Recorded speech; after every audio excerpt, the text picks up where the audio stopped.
All right, try speaking. Hello. Hi. Are you going to be in this video? Wait, is this a video going on right now? Maybe. Daki? Hi. Okay. Do you have any idea what Roman de Brut is about? Out of curiosity. No. I would say most people don't. Okay, so you know how I've been summarizing Geoffrey of Monmouth since before COVID, really, and I still haven't made much headway, but yeah. I am familiar with that. All right. So basically, there's this dude named Wace, and he's like a Norman, so basically he's a French dude. Viking, French, Roman descent.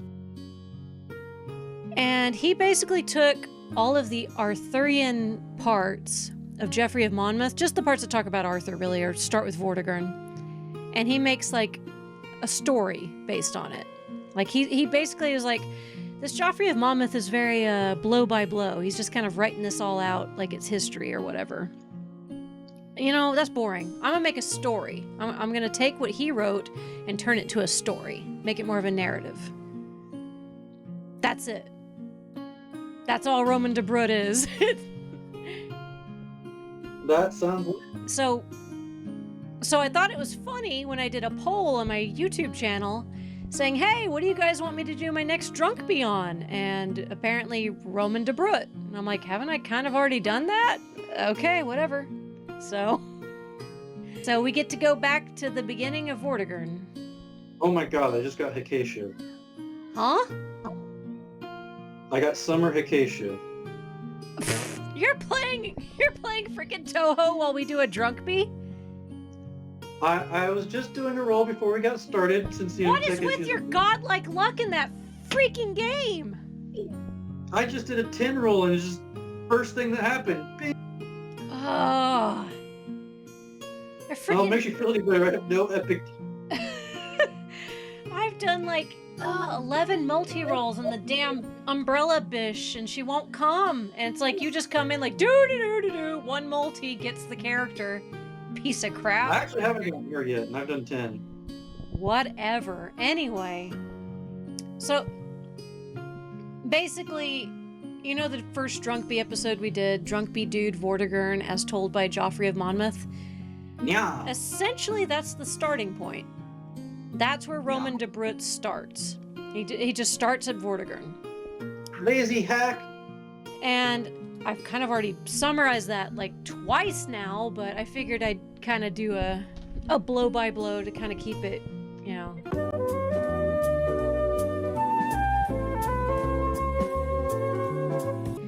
All right, so blow by blow of the first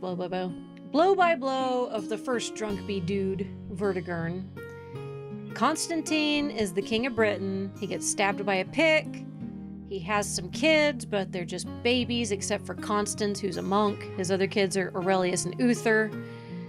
Vortigern, who's the Earl of Wales, is like, oh, no, guys. Constance for King 2024, y'all. Rip his ass out of the cloister. I don't care if he's a monk. And Constance is like, cool, ruling is a lot more fun than monking. I don't know how to do anything, though. And Vortigern's like, I know how to do things. And Constance is like, cool, you do thing. I'm gonna just sit here and look pretty, get paid. You mean it? Oh my. For me? He thinks he's got it easy. So Vorty tricks the king into giving him all the treasure of the kingdom and into inviting the Picts into town, who he then counter tricks into murdering the king while he pretends to be sad about it. And then he cross murders them. The triple narcissism play. And if you want... bonds their daughter. And what? Oh, not that's... No. That's way later. These are the Picts. No, and heck, if you want, I'll give an example of how different the storytelling is between the two. So with Geoffrey of Monmouth, he's writing from, and I say this laughingly, a historical viewpoint. He's basically just he's just writing things as they happen. So his version is, When he had won the Picts completely, Vortigern made them drunk and then pretended that he wanted to leave Britain so that he could acquire greater wealth. He gave it out that the little he had would not possibly suffice him to pay the wages of even 50 soldiers. Then he went home, apparently greatly downcast, and left them drinking in the hall. When they saw this, the Picts were more depressed than one can imagine, for they thought that what he had said was true. And then they grumbled, and then they get mad, and blah, blah, blah. That's Geoffrey's. He was a true bra. And here's Wace's version. On a day when they had sat long at their cups and all were well drunken, Vortigern came amongst them in the hall. He saluted them sadly, showing the semblance of a woeful man. "Right dear you are to my heart," said he. "Very willingly have I served you, and right gladly would I serve you still, if but the wealth were mine. But this realm belongs altogether to the king. Naught can I bestow, nothing is mine to spend, save only that I render him account of every doit. So little revenue is mine of this land, that it becomes me to seek my fortune beyond the sea.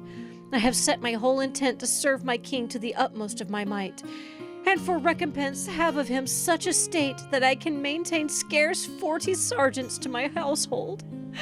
If all goes well with me, we may meet again, for I commend me to your goodwill.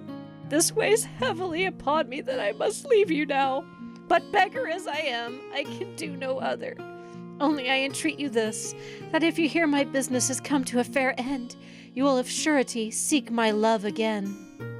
For all his piteous speech, Vortigern was false, oh really, and had falsely spoken, but those who had well drunken gave faith to his words. So you can see the difference in the storytelling, right? Such a bra. So Joffrey's just this happened, and Wace is more have a story. Yeah. Yeah. So that's the difference. If you want the Arthurian parts of Geoffrey of Monmouth told more as an actual story, you read Roman de Brut. Summary over. Except for I guess I gotta keep going. So where was I? Okay, so he triple plays everybody, I guess. He screws Constance, then he screws the Picts, and well actually, let me see. He screws that's a triple play. I'm too drunk to blah, blah, blah, blah. Your counting skills are legend. Double play, triple word score. Wombo combo. Alright, so Uther and Aurelius' guardians, they get the hell out of Dodge with the babies in tow, because Vortigern's now king of all the Britons, and this is very legal. The Saxons arrive in Kent around this time, and they're filthy pagans, but Vortigern gives them land and monies and uses them to kill the Picts, who are currently in revenge mode against the Briton. And Hengist... Hollywood could usually, they really could use a good Pendragon Babies story for this part. Take Muppet babies and make it about, Pendragon babies? Yes. About Uther, precocious scamp that he was in his diapers, crawled into the throne room. I wouldn't be surprised if somebody's already written a modernized take on Uther growing up or something. There's so many Arthurian stories out there. Yeah, I was joking. I don't want that at all. Please continue. He's not a Pendragon yet anyway. He's just Uther, whatever Constantine's last name is. Yeah. But anyway, Hengist, the head Saxon, keeps scamming Vortigern, who's oblivious for some reason. And he gets him to marry his daughter for more land and stuff, and he brings more dudes. The Britons are pissed because, there's too many Saxons. And they kind of like Vortigern's son Vortimer because he's really intolerant to pagans, and they want him to be the king. So Vortimer becomes king and goes on a Saxon rampage, which pisses off Rowena, who is Hengist's daughter, who Vortigern marries. She's pissed off he's killing her dudes, so she poisons him. He, on his deathbed, requests a monument be built in his honor, but they just bury him in a back lot in London. So clearly. It'll be gold and everything forever. It'll stand. Just throw them in the dumpster. Make me a pyramid. Make it glorious. It'll scare the Saxons. It'll be a testament to my glory. And they just like bury him and buy some hobo's house or something. Pull him up in a rug. So, Vortigern's king again. I guess there's no other contenders. Hengist and crew are re-invited to the party country, Britain. A love day is scheduled, and by love I mean like a stab day. Hengist and the Saxons shank the Britons during the love day or peace treaty, whatever the hell you want to call it, except for Eldulf, a fellow with a talent for bludgeoning 70 people to death with a stick. Even though they had swords, he just kills 70 dudes, just like bam, bam, bam, fuck you. And Vortigern doesn't die either. He's captured. He's their damsel in distress. And while he's tied up to like a stick or something, he's like, I'll give you anything, just don't kill me. You can have Sussex, you can have Essex, you can have Middlesex. We have a lot of sex. I will give you all the sex. Just take it. And they're happy with all the sex, so they let him go. And he, all the way to Wales, where he consults his magicians on what to do next. And that's basically, huh? Does he keep his wife? I don't know. I don't think so. She's never mentioned again. Oh, I forgot. This is an Arthurian story. Wives don't matter. Please forgive me. Girls, yeah, whatever. He had his fun with her. Who cares? But yeah, that's it. That was episode 1 of Drunkbie. Oh, hold on. I forgot something. The only mention of women. And I'm sure that she was a beauty most fair, and their love was unrivaled in all the land. Yeah, you got it. Got it in one. Now I've fulfilled the Arthurian prerequisite for a female character. Mm-hmm. Ugh. That's how you do. Me. Thus ends the footnotes for Drunkbie Dude Vortigern. For the more full version of this, I've also, got my History of the Kings of Britain's parts 4 through 11, as well as my ASMR on Merlin's prophecies. So, that's the Geoffrey of Monmouth version, but it's still worthless. And the PTSD. Yes, a poor kid. Anyway, after Vortigern consults his magicians, like, okay, I've pissed everyone off. What should I do? And they're like, oh my god, so many people hate you. You need to build, the biggest, baddest man cave tower and just freaking hide in it. Just stay. Just don't ever leave. And Vortigern's like, well, I do need to catch up on my Cougar Town episodes. So he has the bestest masons in the land to build a tower on Snowdon, which I guess is the highest mountain in Wales. Probably not. I thought it was the first village in Undertale.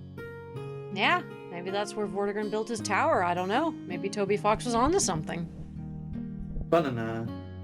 But it probably wasn't the best area because it's the highest mountain in Wales, and he's trying to build a tower on top of it. It's not really zoned for that kind of shit, so it just keeps falling over. Every time they build it, falls over. Build again, falls over. And in such a situation, you of course consult your wizards, not construction experts, wizards. Well, yeah, wizards know what's up. And they're just like, oh god, he's talking to us again. Shit, does he really believe we have magical powers? What can we make up now? You need to bleed a boy with no earthly father and use his blood to make mortar mix. Yes, that's what you should do. And Vortigern's like, okay. So he sends out some minions to go in search of such a boy. And they find him in Carmarthen. And his name is Ambrosius Merlin. And his mom, who's currently a nun, but was formerly the daughter of the king of Demetia, which is actually a play on the word dementia. So it's kind of fitting and screwed up at the same time. You know her backstory, which you're about to find out. Yay, crazy pills. So he and his mother are dragged back to Vortigern. And Merlin's mom is like, oh yeah, I totes got knocked up by an invisible dude who abandoned me. It was so romantic. So, for context... Oh god, this is the new Twilight, I'm sure. But for context, in those days in medieval Britain, if a woman got impregnated out of wedlock, oh God, it was awful. Like they could be murdered. They could have their ears and noses cut off. Prostitutes in particular were branded with hot irons. Some women were burned alive. In the case of men, they typically just received a fine, like if they were knocking women up out of wedlock. If you were, and I can't even say the word because YouTube will probably like delete my video, so I'll say something that rhymes with it. If you were taped and impregnated, it meant that you enjoyed it. That was the science of the time. If you got taped, but you became pregnant from it, you enjoyed it. That was how they thought of it. So yeah. Yeah, that's a thing. So in her case, the only thing this poor woman, who probably was a victim of some sort of assault, could do was lie about it and say that some invisible and maybe she was being drugged too. That does happen when people are roofied, for instance. They don't remember all the details. Like, this is so freaking hard to read on so many levels. Like, I know it's just like silly nonsense, but it kind of reads like, ugh, like a victim of some sort of drugged assault. But yeah. Anyways, lucky her, they take this crap seriously. And Vortigern consults his clerk, Malgantius. And the dude's like, oh yeah, this happens all the time. It's totally legit. I read it on the internet. So, there's Not the internet, it's the winter. If it's on the internet, it's real. It's true. Their version of the internet, like basically testimony of people who probably just got pregnant out of wedlock for whatever reason and claimed that invisible men knocked them up so they wouldn't be murdered or mutilated. But here's a quote from the book from Malgantius. In books I have found it written that a certain order of spirit ranges between the moon and our earth. If you seek to learn the nature of these spirits, they are of the nature partly of man and partly of a loftier being. These demons are called incubi. Their home and region is the air, but this warm world is their resort. It is not in their power to deal man great evil, and they can do little more mischief than to trick and to annoy. However, they know well how to clothe themselves in human shape, for the nature lends itself marvelously to the deceit. For the nature lends itself marvelously to the deceit. I swear, I'm not drunk, that's how it's written. Many a maid has been their sport, and in this guise has been deceived. It may well be that Merlin was begotten by such a being, and perchance is of a demon born. Now, this is actually based off of early Christian cosmology. If you Google it, you can actually kind of see like what the old Christian beliefs were about the world. Like the underworld was Sheol, there was the waters below, there was the earth, there was the sun, moon, and stars, and then there's like the firmament, which is like a little gate. It's a floodgate for rain. And then there's water above the firmament. So basically, like, yeah, it opens up and that's how you get rain and shit. And then there's heaven above the firmament. And it's got a bunch of layers too. So these demons, these incubi that he's talking about, kind of exist between Earth and the sun, moon, and stars. It's before the firmament. So, like, Satan and his demons, they're like in Cloud City. So, like, you ever watch Care? This sounds like a flat Earth rap to me. Sounds like what? Flat Earth rap to me. Yeah, it does. The sun and the moon and the dome, B. It reminds me of Care Bears. You know how they have Care a lot in the clouds? They're demons. Yeah. They're the demons. Care-a-lot, it's a place where you can go to die with demons. So people think of demons as coming from under the ground, but actually they're in the sky. Heaven's not in the clouds. That's where the demons live, according to early Christian cosmology. So that's what he's referencing. Lucy in the sky with demons. With demons. And so Merlin's like, okay, that's nice and all. Why am I here? I kind of have some Fortnite to get back to. Wasting my time. You know, maybe Merlin's... No. It must be blood. Maybe Merlin's playing Fortnite in his head. He can probably do that. Yes, Probably he could. probably can.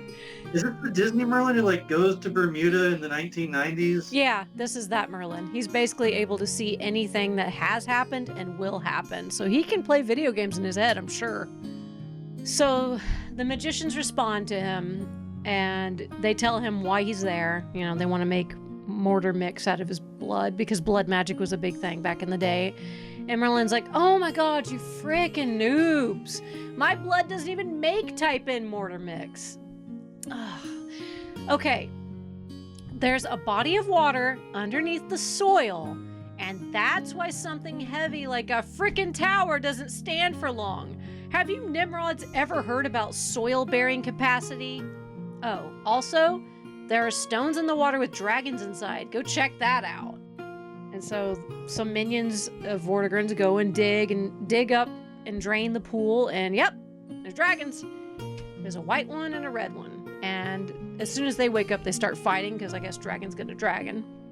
Pokemon was brutal before they came with the Pokeball. Yeah, no, they didn't have any way to contain these freaking things. And so Vortigern's surveying the site in a lawn chair or something, and he's like, huh, dragons. How droll. What's that about? Oh. You have to understand, in this time period, just seeing dragons is kind of whatever, apparently. So Merlin goes into a trance, and the basic explanation is the white dragon is the Saxons and the red dragon is the Britons.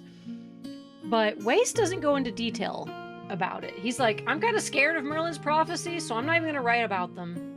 Which, if you recall, I did an ASMR on them. It's like 14 pages in Geoffrey of Monmouth, and I don't blame Wace. It is pretty scary and stupid. So you can check that video out. Also, the Welsh flag, apparently, I don't know if it still is to this day, but it used to be a red dragon. And that's based kind of off this kind of stuff. What do you think so far, Daki, of this awesome story? It sounds very familiar. It's almost like I've done it before, right? I'm gonna put my finger on where I've heard it. Yeah, I don't know. Anyway, Vortigern's impressed, so he does what anyone would do in this situation. He asks about his death. He wants a tarot reading. Give me a tarot reading, Daddy. And Merlin is like, well, remember those babies? Well, they aren't babies anymore. And they are pissed. The Saxons aren't your friends either, obviously. So if you want to run, I recommend doing so now. And then Merlin also goes into detail about the kings that will come after Vortigern. And that just spoils the rest of the book for him. Merlin's that kind of guy. He just spoils everything and then he just leaves. It's kind of autistic, as far as I'm concerned. He just leaves. He's like, all right, I told you everything, bye. And he's gone forever. Hashtag spoilers. Hashtag F you. So, Merlin's gone. And at this point in time, the Saxons are still doing their thing, and Aurelius is the king of Britain. So basically, Saxons are still waylaying the parts of Britain that they can get to, screwing shit up, burning, pillaging. Oh, I'm sorry, I can't say that word. Burning, taping, pillaging, doing, their thing. I think they're more into vaping. Burning, vaping, and pillaging. Yes. There you go. And all the lords of the country and their running crews start moving in on Vortigern. Like, all of Britain's pissed at him, as well as the Saxons. So he's like, okay, I suddenly have to move to Hereford. I have a summer tower there that's standing, apparently. But Aurelius and Eldulf is the guy who was bludgeoning dudes with a stick, 70 dudes with a stick during the Love Day. So he's with Aurelius, and they're trying to siege Vortigern's tower in Hereford. But it's taking too long, so Eldulf's like, just kill it with fire!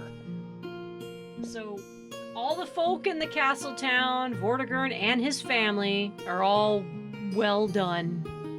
Yay! So everyone burns. Oh. What? It's about sending a message. Yeah. Everything burns. Everything burns. So Aurelius, after enjoying the human barbecue, sets his sights on the pagans, and Hengist is like, I suddenly need to relocate beyond the Humber. Goodbye! And in pursuit, Aurelius sees all the damage that the Saxons have done to Britain at this point. He's like, maybe I should have prioritized this over revenge. Nah! Revenge all the way, baby! But yeah, I guess it's time to roast some pagans. It's kind of overdue at this point. So he's fighting with Hengist and his army. And the book goes into a great amount of detail as to how their battles go, but I'm not bothering with all that. You can read it if you want. I'm not doing a Sun Tzu summary, so I'm not about that. The Britons are referred to as the Christians at this point in the book, and the Saxons are pushed back by these Christians. And eventually Eldol gets a chance to fight Hengist for some shonen anime style 1v1 with the entire war stopping so that they can watch in awe. Like, ooh, look at these dudes fighting. Eldolf wins, and he just drags Hengist by the nose, and everybody there is like, smoke that effer like it ain't no thing! But as bloodthirsty as Eldol is, he's like, nah, I guess we should have like a trial first, then we'll kill him. And do it the right way. Order of operations. In this city, we have something known as due process. And an exit interview, the hard way. Exit interview. And I guess Octa and �ฬ𝗶𝗃𝗃, which the book actually explains who 𝗂𝗶𝗃 is. Octa is Hengist's son, and 𝗂𝗶𝗃 is Octa's bestie as well as Hengist's cousin, I think. I don't remember. Anyway, it gives a little more detail as to who he is. They fortify York, and they're pissed off when they hear that Hengist is in jail. In fact, most of the Saxons at this point are just kind of dispersed. They're like in the woodlands, they're in jail, or they're dead. So King Aurelius now takes some time to party. He's like, okay, we got most of this kind of covered. Like, I know a lot of Britain's still on fire, but let's have a party, and we'll hold the trial of Hengist. And I think it's actually Eldol, my bad. It's Eldol in this version. Eldol's brother is a bishop named Eldad. Eldol and Eldad. I like it. My parents were very creative. You can never trust an old dad. Yeah, Eldol's brother, Bishop Eldad, is like, let's do what they do in the Bible. Kill his ass. So that's the trial, basically. Eldol gets to decapitate Hengist. That was a great trial. Thank God for due process. That's one thing off his bucket list. Good for him. Hengist is buried in the pagan fashion, so I guess that was kind of progressive for that time period. After you go take a dude out back and cut his head off, like, all right, let's bury him respectfully. Like you do. Like you do. Showing respect, right? Octa, when he finds out about this, is like, ugh, oh my god, that sucks. Oh, jeez. Should we pretend to turn ourselves in? Because they're kind of powerful at the moment. Aurelius is kind of into bondage. I guess I'll put on some chains and I'll prostrate myself to him. I'll be like, I've been bad. Please don't speak too hard, Daddy. And, he presents himself to Aurelius like this, and Eldad is like, hell yeah, I mean, yay! They can live in the outskirts, and we can tax the F out of them. Fancy speech, something anti-Semitic, fancy speech. Mercy's good, it makes more money, amen. Basically. Dub, let's get to the grub. Basically. Yeah, but dub, thanks for the grub. So basically, they're going to move the Saxons out to the outskirts and just tax them heavily, make some money. Better than just killing them, torture them, and monetarily torture them. Get out of here and make some money too. So the Saxons have to give the king their best children. Like, I guess these families have like a favorite child. Like, oh, I gotta give you my favorite kid. And then they move to Scotland. And I'm sure the Scottish were thrilled about this. So, yeah. King Aurelius is like, all right, I gotta do some damage control at this point. It kind of left Britain smoking while we were partying and killing that one guy, so I'm gonna rebuild some churches. I'm gonna let the troops get some R&R. I'm gonna collect some rent, you know, basic landlord stuff, only, you know, with actual work involved, I guess. And then, you know, they also mourn over at Ambrosbury, I think. Ambrosbury, I can't read it right now. Over that whole stab day thing. Love day. The love day. King Aurelius is advised by Archbishop Tremonius to ask Merlin for advice on constructing a monument for all their dead bros. So I was gonna ask, are you following along pretty much with what's happened? Do you want to give your own blow-by-blow? Okay, Vortigern done realized he done fucked up. And so he gets his mages together, and the mages are like, surprise, you done fucked up. Mm-hmm. But hey, it's okay. Get the blood of this kid, and you can make a cool man cave and hide there. Mm-hmm. And so they find the kid, and the kid's like, wait. My blood won't do nothing, but if you listen to me, I'll help you with your man cave project. I'll tell you your future for free. You know, just sweeten the pot. And so Vorty's like, all right, go. And he's like, oh, well, actually, you're totally screwed. And by the way, there's dragons down here, and that's why your man cave ain't working. But, you can fix that. Can he? So Vorty's like, kinda. And so Vorty's like, well, appreciate your honesty. I'm gonna make my man cave now and go cry myself to death. And then Saxon. Mm-hmm. Well, technically, it wasn't the Saxons who killed him. It was Aurelius and Eldol. Oh yeah, no, I get that. I'm just saying that, and then Saxon. And then, you know, they were just doing that anyway. That's what they do. Yeah. Saxon's always Saxon, you know? Yeah. No, it was the Britons who murdered Vortigern, apparently. Yeah. Well, did I explain pretty well what happened with Aurelius and them, what they're doing? Yeah. Okay, so yeah, they're murdered Hengist, king of the Saxons. He's been murdered. Got some revenge for Love Day.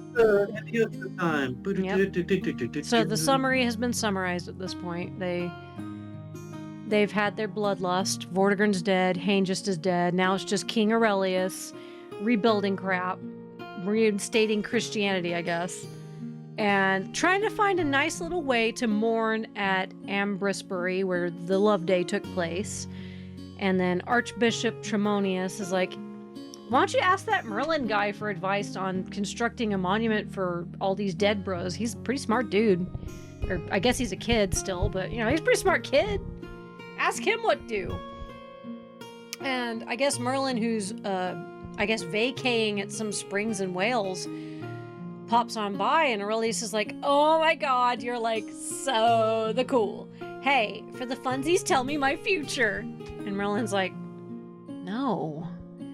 Although he at least explains in Wace's version that he can't tell the future or he'll lose his ability to do so. Like in Geoffrey of Monmouth, he's just like, no, you're stupid, shut up. But in this version, he's like, I can't. I will lose my magic powers. Also, F you. But he does advise Aurelius to steal Stonehenge, which is like, it's called the Giant's Ring. And it's currently in Ireland. And he also tells its backstory to Aurelius. He's like, the stones are magical. They originated in Africa. Apparently a giant stole them and brought them to Ireland, and then he just kind of constructed Stonehenge. If you pour water over the stones and then heat up the water, all boo-boo's gone.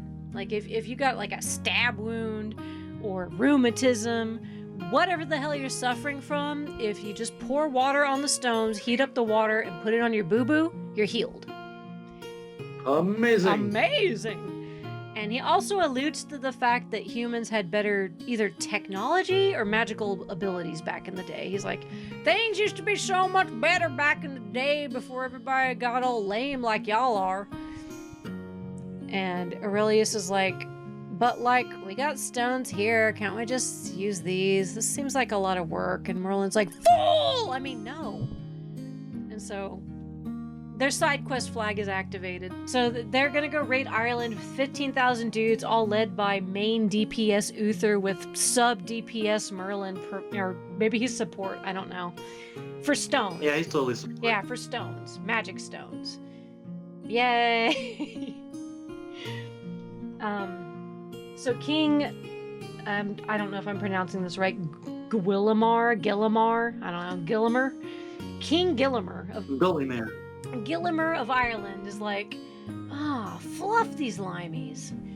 I swear, every time we turn around, they're just invading just to steal random stupid crap. Screw them! So they organize to fight, and then they find out that the Britons are there to steal stones, and they just like die laughing. They're just like rolling over like, oh my god! Y'all are so pathetic! Britain doesn't even have stones! You suck! But they, of course, because this is a very pro-Britain book, they get their asses handed to them because Britain's OP. You may take our pride, but you'll probably take our stones. Yeah. The book even goes so far as to say that the Irish don't know how to fight. I'm like, really? Okay. Whatever you say. I guess the Ulster cycle is a bunch of crap. Just made up. So anyway, they find Proto-Stonehenge in Kildare, K-I-L-D-A-R-E. And Merlin trolls the Britons at first like, okay, go ahead, move the stones. And, yeah, no, of course, they can't. It's Stonehenge. Nobody can move that crap.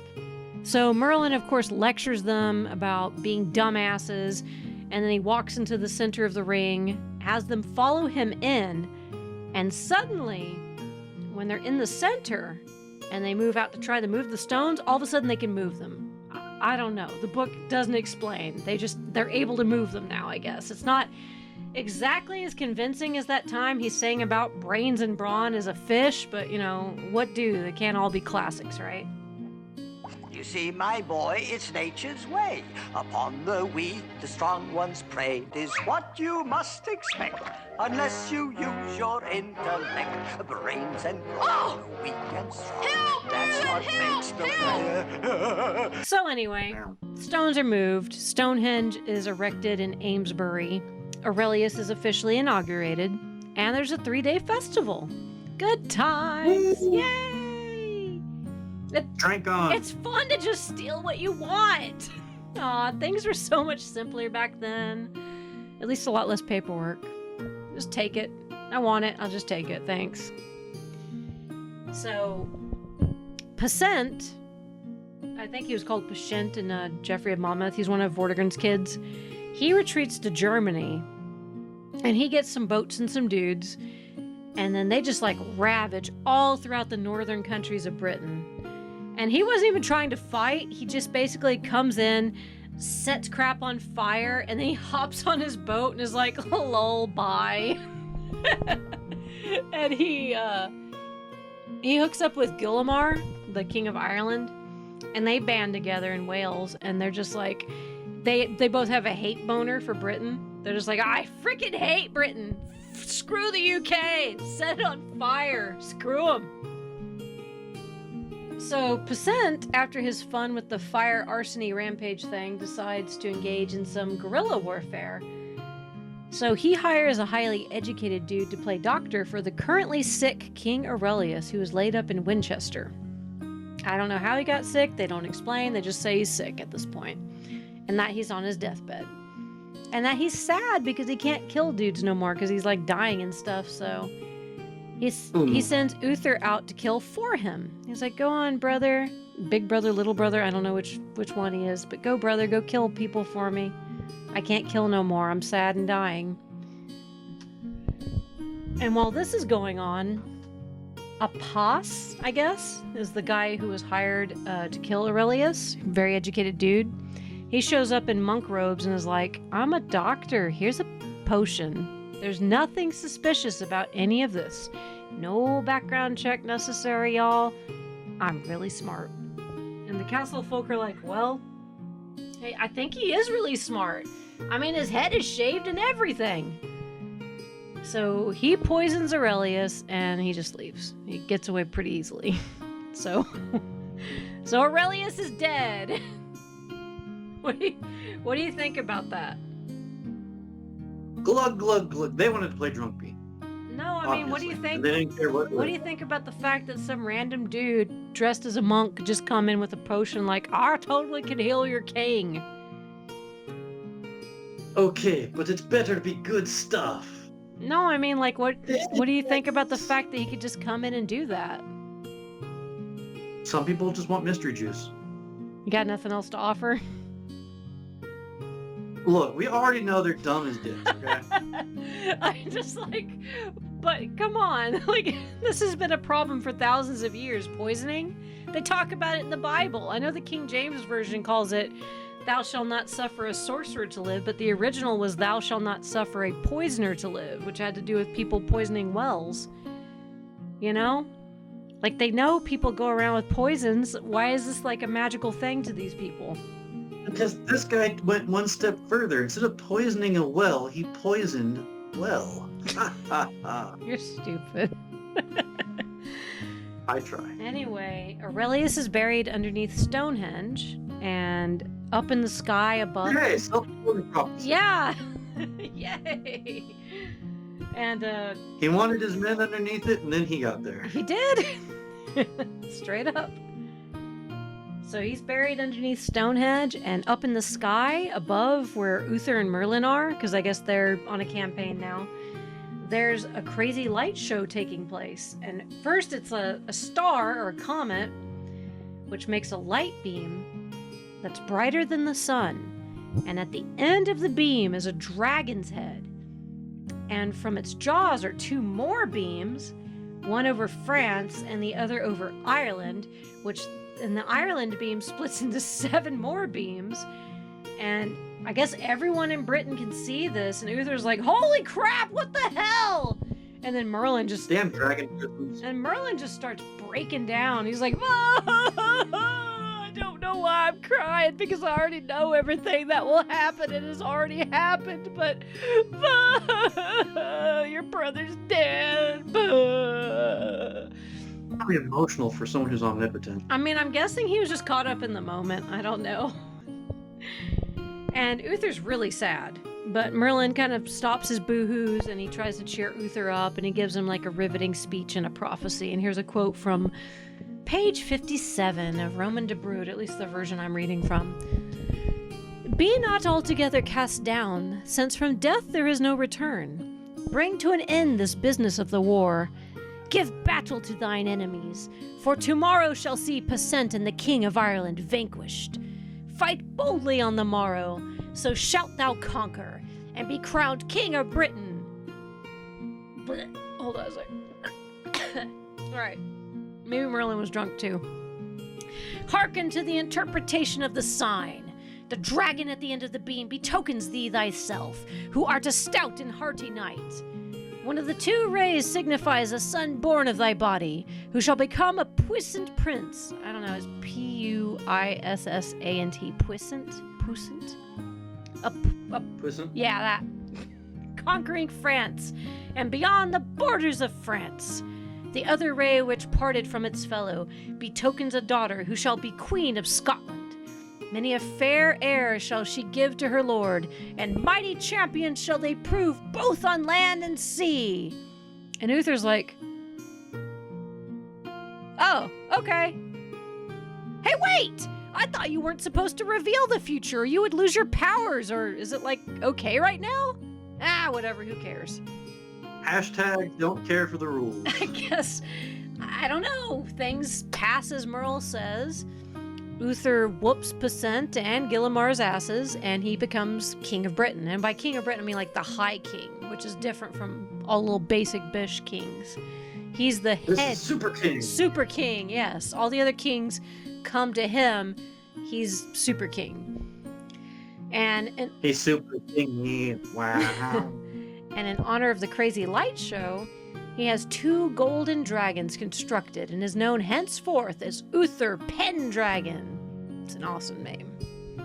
Head dragon, because he's the head king, right? Boop. Boop. So once Octa, son of Hengist, realizes that Aurelius is dead, he summons his cousin Ossa and some of the other surviving Saxons who had a bone to pick with the Britons, and they rampage from Scotland to the Humber.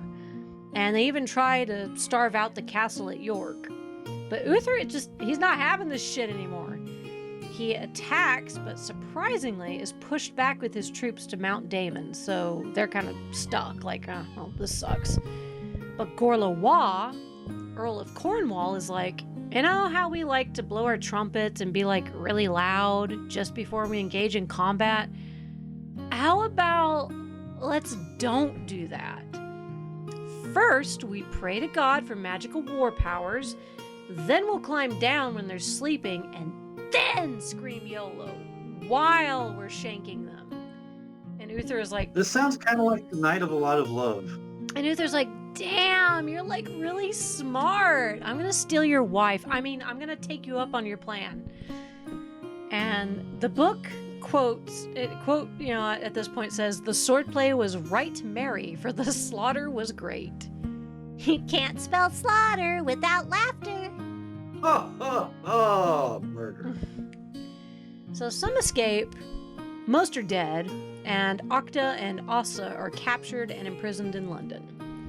And now it's time to clean house of anyone who dared aid these Saxons. To Scotland! And the book simply says that Uther purged it thoroughly in every part. Yay! So, the lands are peaceful now, purged of the Saxon scum.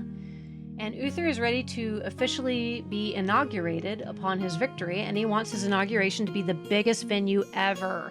Everyone must come, and by everyone I mean other rich dudes and some clergy and their families. So, that guy who came up with the ingenious battle plan that routed the Saxons when they were trapped, Gorlois, of course comes in with his hot wife in tow, and Uther is immediately like, come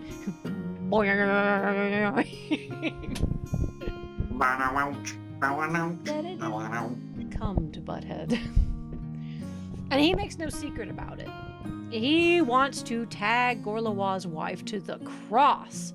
And rather than being honored by the prospect, as was the way of things back in the heyday, Gorlois is pretty PO'd about the whole shebang.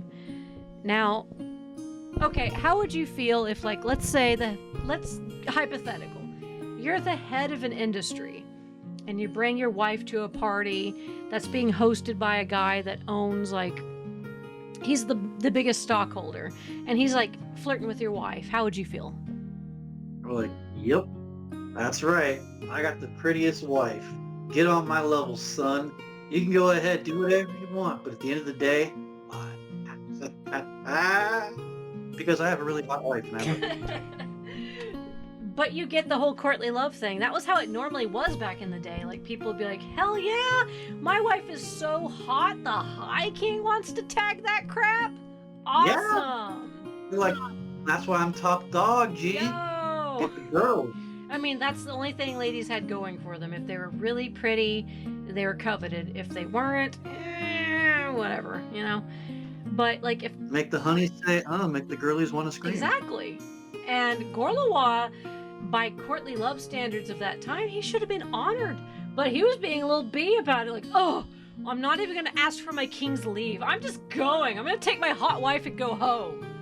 And that was actually considered bad behavior. He didn't ask his king for leave. He left during his great celebration. And Uther, who was just looking for an excuse to go to war with him, was like, ho, ho, ho.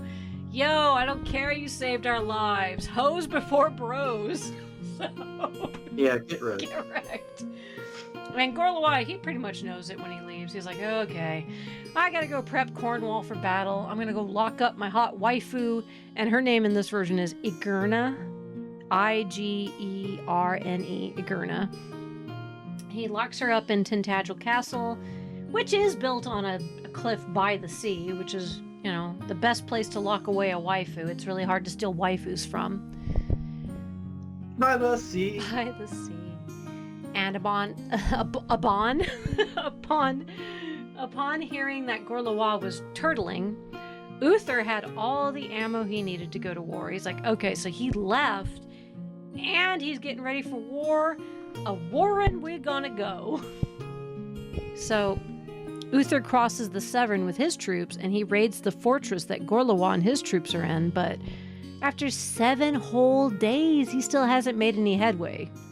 You know, so summation. Gorlois' wife's in Tintagel, and Gorlois has like another tower that he's kind of hiding in with his troops, and that's the tower that Uther's attacking.